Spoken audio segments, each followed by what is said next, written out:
Hello friends, welcome to Telugu audio story. మీరు కనుక ఛానల్ని ఫస్ట్ టైం చూస్తున్నట్లయితే ఛానల్ సబ్స్క్రైబ్ చేయండి, లైక్ చేయండి. అలాగే ఈ స్టోరీపై మీ వాల్యుబుల్ ఒపీనియన్ని కమెంట్ రూపంలో తెలియజేయండి. ఇక కథలోకి వెళ్దామా? చెల్లి నీవెవరో పార్ట్ 24 చూసే ముందు పార్ట్ 23 చూడండి. లింక్ డిస్క్రిప్షన్లో ఇవ్వడం జరిగింది. నీకు చెప్పి నా సూట్ నేనే తీసుకున్నా, దీనికి కావాల్సినవి మీ తాత తీస్తాడా అని బెదిరించి కావలసినవన్నీ ఒక్కొక్కటిగా తీయించుకొని రానా రెడీ అయ్యేసరికి చైత్రకి నీరసం వచ్చింది. నా కొడుకే నయం, బంగారు కొండ, ఒక్క నిక్కరు షర్ట్ వేసి తలదువితే అయిపోతుంది అని వేలాడుతూ డ్రెస్సింగ్ రూమ్ నుండి బయటకు వచ్చిన చైత్ర, ఈ మహాత్ముడికి ఇంత స్టైల్ పిచ్చేంట్రా బాబు అని అనుకొని, అంతేలే, రోజుకు అమ్మాయిని సెట్ చేసుకోవాలంటే ఈయన గారి బలుపుకి ఆ మాత్రం మెయింటెనెన్స్ ఉండాలి అని తనకు తానే ఆన్సర్ ఇచ్చుకుంటూ ఉంటే డిప్ప పగిలి వెనక్కు తిరిగిన చైత్రకు స్టిఫ్గా హ్యాండ్స్ ఫోల్డ్ చేసుకొని కాల్ చేసేలా చూస్తూ కనిపించాడు రాణా. వమ్మో, విన్నాడా అని బెదురు వెర్రి నవ్వుతో హాయ్ సార్ అంది. ఏంటే నా మీదే సెటైర్సా అని షార్ప్గా వచ్చిన ఆ ప్రశ్నకి లేదని తల అడ్డంగా ఊపింది చైత్ర. నేను విన్నా అన్నాడు సీరియస్గా. అయితే అడగడం ఎందుకు అని లోపలే రూల్ వేసుకుంటూ బ్రాడ్ స్మైల్తో సారీ అంది.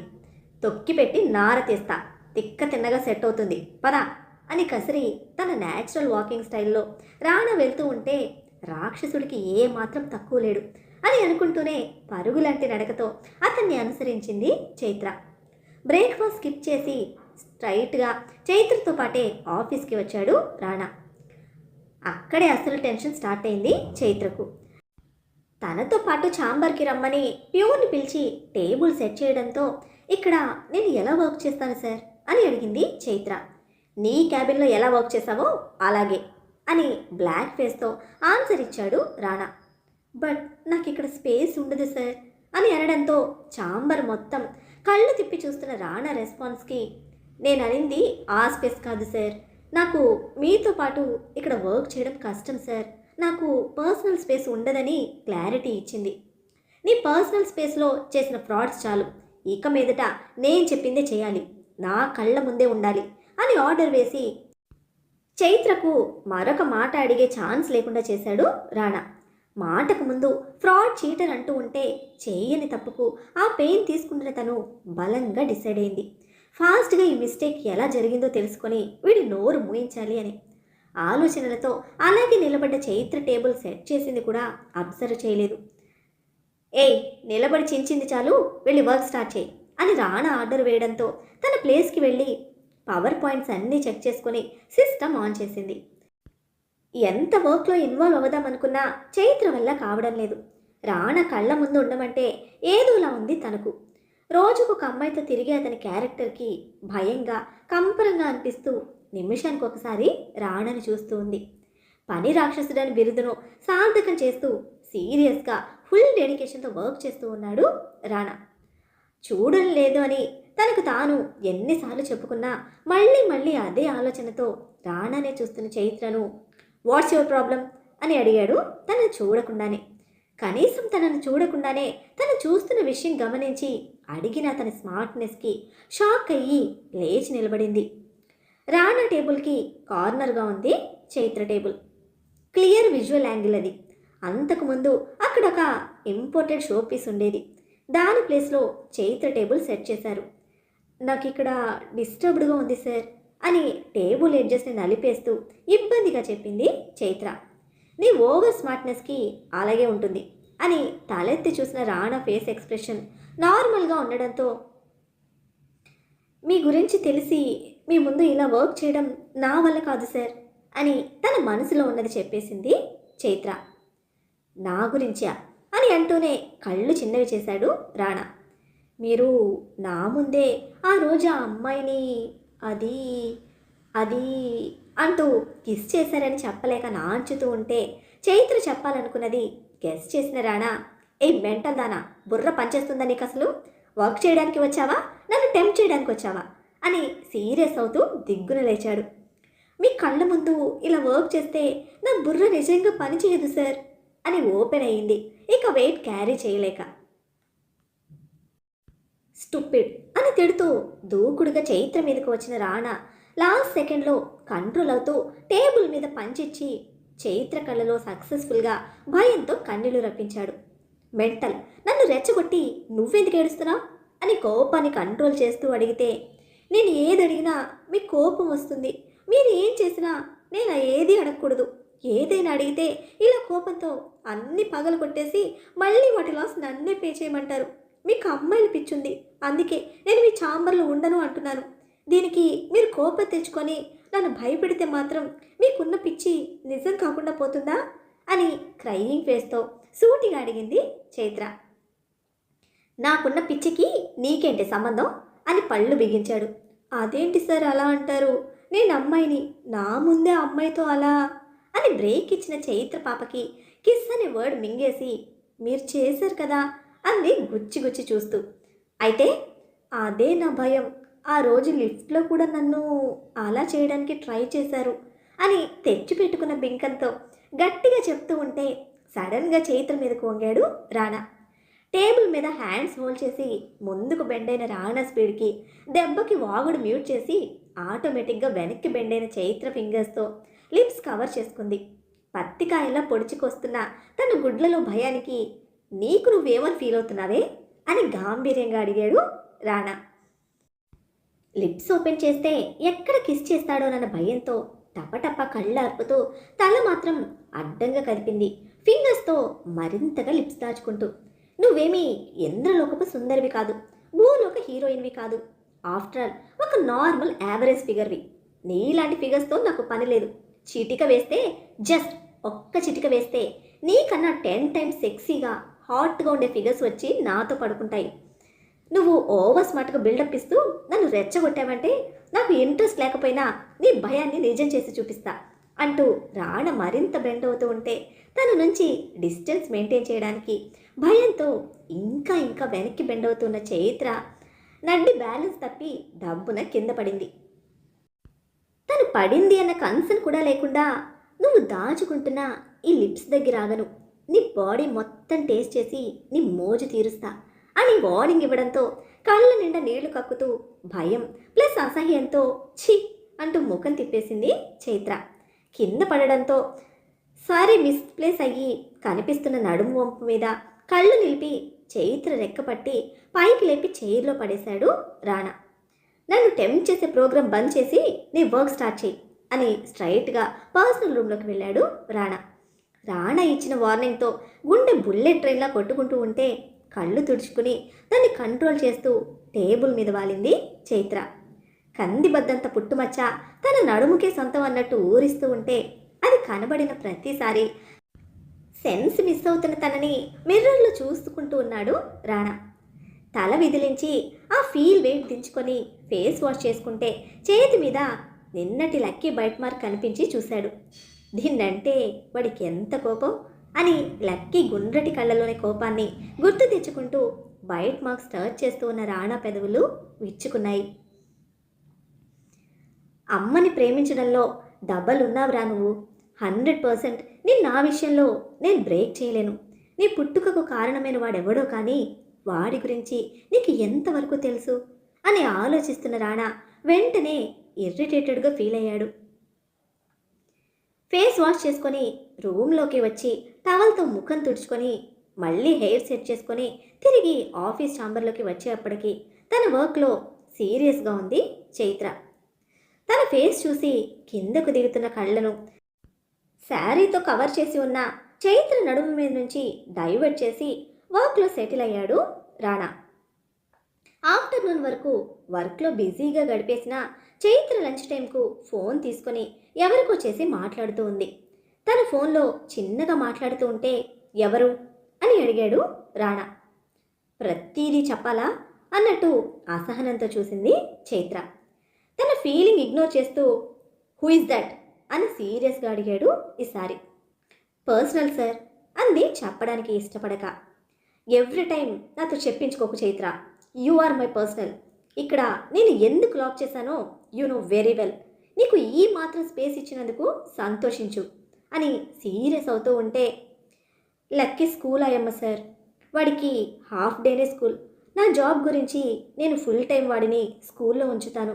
అందుకే ఇలా లంచ్ టైంలో ఎవ్రీడే కాల్ చేసి వాడి గురించి అడుగుతాను సార్. అని క్లారిఫికేషన్ ఇచ్చింది. తనను తాను ఓ ఖైదీలా ఫీల్ అవుతూ. అడిగినప్పుడు కానీ ఆన్సర్ విన్న తర్వాత కానీ రాణా కనీసం చూడని కూడా చూడలేదు చైత్రను. మళ్ళీ సీరియస్గా తన వర్క్లో పడిపోయిన రాణాను నిస్తేజంగా చూస్తూ ఆయమ్మతో మాట్లాడి కాల్ కట్ చేసిన చైత్ర బయటకు వెళ్ళడానికి చూసింది. సెన్సార్ లాక్ ఉన్న ఆటోమేటిక్ డోర్ ఓపెన్ అవ్వక సార్ అంది రాణా వైపు తిరిగి. నీ పర్సనల్స్ ఏమైనా ఉంటే ఆ రూమ్ యూజ్ చేసుకో, ఇంక్లూడింగ్ లంచ్ అని రిస్ట్ వాచ్ చూసిన రాణా లంచ్ ఆర్డర్ చెప్పి ఆఫ్టర్నూన్ స్కెడ్యూల్ గురించి అడగడంతో వెళ్ళి ఎక్స్ప్లెయిన్ చేసింది. హాఫ్ అన్ అవర్ టైం, నాతో ప్రాబ్లం అనుకుంటే నీ పర్సనల్ స్పేస్ని యూజ్ చేసుకో అంటూ తన పర్సనల్ రూమ్ చూపించాడు రాణా. కాలు బయట పెట్టడానికి లేకుండా తన కళ్ళ ముందు లాక్ చేసుకొని అందులో మళ్ళీ పర్సనల్ స్పేస్ అంట. అనుకోవడానికే ఏదోలా ఉంది అనుకుంటూ thank you so much sir, నా మీద చాలా దయ చూపించారు అంది రాణా బిహేవియర్ వలన విసిగిపోయిన బాధతో. నేను నువ్వనుకున్నంత దుర్మార్గునైతే ఈ పాటికే నిన్ను 2 ముక్కలు చేసి మట్టి కింద పాతేసేవాణ్ణి అని పళ్ళు బిగించి కసిగా చెబుతూ తలెత్తి చూసిన రాణా కోపం ముందు తన ఫీలింగ్స్కి వాల్యూ లేదని అర్థమైంది చైత్రకు. నీకు నేను స్పేస్ ఇచ్చినప్పుడు యూజ్ చేసుకో, ఆ తర్వాత నువ్వు ఎంత గింజుకున్నా యూజ్ ఉండదు అని హాఫ్ అన్ అవర్ టైం అన్నాడు వార్నింగ్లా. తిన్నా తాగినా ఇంకా ఏం చేసినా ఆ టైంలోనే ఫినిష్ చేయాలి, వేరే ఆప్షన్ లేదు. ఇక మరొక ఆలోచన లేకుండా తన లంచ్ ప్యాక్ తీసుకొని రాణా పర్సనల్ రూమ్లోకి వెళ్ళింది చైత్ర. చైత్ర బయటకు వచ్చిన తర్వాత అటెండర్ హాట్ ప్యాక్ తెచ్చి పర్సనల్ రూమ్లో పెట్టి వెళ్ళడంతో రాణా లంచ్ బ్రేక్ తీసుకున్నాడు. సరిగ్గా 15 మినిట్స్లో తిరిగి వచ్చిన రాణాను చూసి అమ్మాయిల విషయంలో తప్ప మిగతా అన్నిట్లో మనసు లేని మిషన్ వీడు అని అనుకొని తన వర్క్లో పడిపోయింది చైత్ర. వర్క్లో పార్ట్గా బయటకు వెళ్ళడానికి లేచి డోర్ దగ్గరికి వెళ్ళి నిలబడి చూసింది రాణాను. తన నీడ్ అంచనా వేయగలిగినా రెస్పాండ్ అవ్వలేదు రాణా. అకౌంటెంట్ దగ్గరికి వెళ్ళాలి సార్ అని పర్మిషన్ చెప్పింది. వాళ్ళందరినీ హ్యాండిల్ చేయాల్సిన నువ్వు వాళ్ళ దగ్గరికి వెళ్ళటం ఏంటి చీప్గా అని కాల్ చేస్తే వాళ్ళే వస్తారు అంటూ ఇన్ఫర్మేషన్ ఇచ్చాడు రాణా. 2 నిమిషాలు కూడా నన్ను బయటకు వదిలితే వీడి సొమ్మైపోతుందని తిట్టుకుంటూనే తన ప్లేస్లోకి వెళ్తూ ఉంటే మూతి పళ్ళు రాలిపోతాయి అని వార్నింగ్ ఇచ్చాడు రాణా. మనసులో కూడా తిట్టుకోవడానికి లేదు ఈ కోపిష్టి తాటి చెట్టుని అని రాణాను కోపంగా చూసి అకౌంటెంట్కి కాల్ చేసి రమ్మని చెప్పింది. మై కమిన్ సార్ అని బయట నుంచి పర్మిషన్ అడిగిన అకౌంటెంట్ వాయిస్తో డోర్ సెన్సార్ 30 సెకండ్స్కి ఓపెన్ అవ్వడంతో కమిన్ అన్న రిప్లైతో డోర్ ఓపెన్ చేసింది. ఈ ప్రాసెస్లో ఎక్కడా కూడా రాణా రెస్పాండ్ అయిందే లేదు. First time door sensor observe చేసిన చైత్ర తను ఎన్నిసార్లు వచ్చి వెళ్ళినా సెన్సార్ వర్క్ చేయకపోవడంతో రాణా వైపు చూసింది. లోపలికి వచ్చిన అకౌంటెంట్ ఫస్ట్ రాణాను విష్ చేస్తే అతని నుండి ఎటువంటి రెస్పాన్స్ లేకపోవడంతో పిలిచిన చైత్ర దగ్గరికి వచ్చాడు. అతనితో వర్క్ ఫినిష్ చేసుకొని పంపిస్తూ ఉండగా ఉదయ్ నుంచి కాల్ వచ్చింది. అకౌంటెంట్ని వెళ్ళమని చెప్పి కాల్ లిఫ్ట్ చేసింది చైత్ర. లంచ్ ఫినిష్ అయిందా చైత్ర అని క్యాజువల్గా అడిగిన ప్రశ్నకి అయ్యింది సార్ అని చెప్తే వాడిదయ్యిందా అని అడిగాడు ఉదయ్. అయ్యింది సార్ అని వర్క్లో ఉన్నారని చెప్పడంతో ఫోన్ రాణాకి ఇవ్వమని అడిగాడు ఉదయ్. రాణా ముందుకు వెళ్ళటం ఇష్టం లేక మీరు చైర్మన్ సార్కే డైరెక్ట్గా కాల్ చేయొచ్చు కదా సార్ అని ఇబ్బందిగా అనింది. అప్పటి వరకు తన వర్క్లో ఫోకస్డ్గా ఉన్న రాణా ఆ మాటకు చైత్రను ఉరిమి చూశాడు. వామ్మో వీడేంటి ఇలా చూస్తున్నాడు. తల తిప్పేసిన చైత్రతో వాడి ఫోన్ స్విచ్ ఆఫ్లో ఉంది, తీసుకువెళ్ళి ఇవ్వు చైత్ర ప్లీజ్ అని రిక్వెస్ట్ చేశాడు ఉదయ్. మార్నింగ్ నుండి ఒక్కసారి కూడా ఫోన్ యూజ్ చేయని రాణాను వింతగా చూస్తూనే దగ్గరకు వెళ్ళి సార్ అంటూ తన ఫోన్ ముందు పెట్టింది తీసుకోమని. స్పీకర్ ఆన్ చేయి అని అస్సలు చూడకుండానే ఆర్డర్ వేశాడు బాబు. వీడికి పొగరు మామూలుగా లేదు అని అనుకుంటూనే స్పీకర్ ఆన్ చేసి టేబుల్ మీద పెడుతూ ఉంటే పట్టుకో అన్నాడు సీరియస్గా. చచ్చినోడుని అని తిట్టుకుంటూనే ఫోన్ రాణాకు కంఫర్టబుల్గా పట్టుకొని నిలబడింది చైత్ర. కీబోర్డ్లో కీస్ని చావగొడుతూనే ఉదయ్ని చెప్పమని అడిగాడు. నీ అబ్బా ఏంట్రా చెప్పేది, ఎందుకు ఫోన్ స్విచ్ ఆఫ్ చేసుకుని కూర్చున్నావు అని అప్పటి వరకు సాఫ్ట్గా మాట్లాడిన ఉదయ్ ఇప్పుడు రాణా మీద విరుచుకుని పడుతూ ఉంటే గుడ్లు పెద్దవి చేసి చూస్తూ ఉంది చైత్ర పాప. ఇంట్రెస్ట్ లేదని చెప్పానుగా, ఇప్పుడు వాడితో ఏంటి లొల్లి అని సీరియస్ అయ్యాడు రాణా. నువ్వు చెప్పింది వీడికి చక్కగా ఎక్కలేదు. నన్ను కట్టేసి కూర్చోపెట్టి దొబ్బుతున్నాడు. నువ్వు వచ్చి చెప్తే గాని వీడికి ఎక్కదనుకుంటారా అని అసహనంగా అంటూ ఉంటే, చెప్పడం కాదు, సెటిల్ చేస్తాను, వెయిట్ చేయమను అంటూనే లేచాడు రాణా. అతని ఫాస్ట్ రియాక్షన్కి చెయ్యి వెనక్కి తీసుకొని బిగుసుకుపోయి చూస్తూ ఉంది చైత్ర. చైర్కి హ్యాంగ్ అవుతున్న కోట్ని తీసుకొని తగిలించుకుంటూ చైత్రను రా అని పిలుస్తూనే ముందుకు కదిలాడు రాణా. నేనెందుకు సార్ అంటూ భయంగా అడిగింది తను. అప్పటికే డోర్ వరకు వెళ్ళిన రాణా వెనక్కి వచ్చి చైత్ర రెక్క పట్టుకొని తనతో పాటు లాక్కుపోయాడు. తలలు దించే ఉన్న ఆల్మోస్ట్ స్టాఫ్ మొత్తం గమనించారు. చైర్మన్ సార్ చైత్రను సొంత మనిషి తీసుకెళ్ళినట్టు తీసుకువెళ్ళడం, రాణా లాక్కు రావడం కన్నా స్టాఫ్ అంతా చూశారని చాలా ఎంబారసింగ్గా ఫీల్ అయింది చైత్ర. చైత్రను ఫ్రంట్ సీట్లో పడేసి సీట్ బెల్ట్ పెట్టి డ్రైవింగ్ సీట్లో చేరి కార్ స్టార్ట్ చేస్తూ ఉంటే, నేను మీతో అగ్రిమెంట్ అయి ఉండొచ్చు, నాది తప్పు లేదు అని తెలిసే వరకు మీ కస్టడీలో నేనుండొచ్చు, బట్ ఒక ఆడపిల్లగా నన్ను మీరు ట్రీట్ చేసేవే మిగతా ఎంప్లాయీస్కి ఏ విధంగా కన్వే అవుతుంది సార్ అని గుడ్లు పొడుచుకొని వస్తున్న కన్నీళ్లను కంట్రోల్ చేస్తూ అడిగింది చైత్ర. ఆన్సర్ చెప్పలేదు రాణా. అడిగిన తనని బ్లాక్ ఫేస్తో ఓసారి చూసి గేర్ మార్చి కార్ని ముందుకు దూకించాడు. నిమిషాల్లోనే కన్స్ట్రక్షన్ సైట్కి చేరింది car. Pratap Varma take over చేసిన ప్రాజెక్ట్ అది. ఇన్వెస్టర్స్తో ఇష్యూస్ అయ్యి ప్రతాప్ వర్మ మిడిల్ డ్రాప్ అవ్వడంతో రైవల్ కంపెనీ ఆ ప్రాజెక్ట్ టేక్ ఓవర్ చేసుకుంది. దీనిలో ఏది అఫీషియల్గా నీతిగా నిజాయితీగా జరగలేదు. అందుకే రాణా తిరిగి ఆ ప్రాజెక్ట్ని హ్యాండ్ ఓవర్ చేసుకుంటే ఆపోజిట్ పార్టీ పేరసారాలు మొదలుపెట్టి ఎంతకీ రాణా ఒప్పుకోకపోవడంతో చివరికి బెదిరింపులకు దిగారు.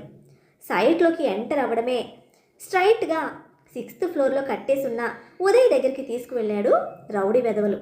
ఉదయ్ని సేఫ్గా చూడడమే రిమూవ్ చేసిన కోట్ని చైత్ర మీదకు విసిరేసి తనతో వచ్చిన రౌడీ అంకుల్ని పడుకోబెట్టి అసలు వాడి మీద విరుచుకుపడ్డాడు రాణా. రాణా స్పీడ్కి ఆ దూకుడికి తడుచుకున్న చైత్ర ఉదయ్ పక్కకు వెళ్ళి ముడుచుకొని కూర్చుంది. ఎదుటివాడు చెప్పేది వినే అలవాటు రాణాకు మొదటి నుంచి లేదు. అందులోనూ అవతలి వాడి శత్రువు అయితే అస్సలు ఆగే రకమే కాదు.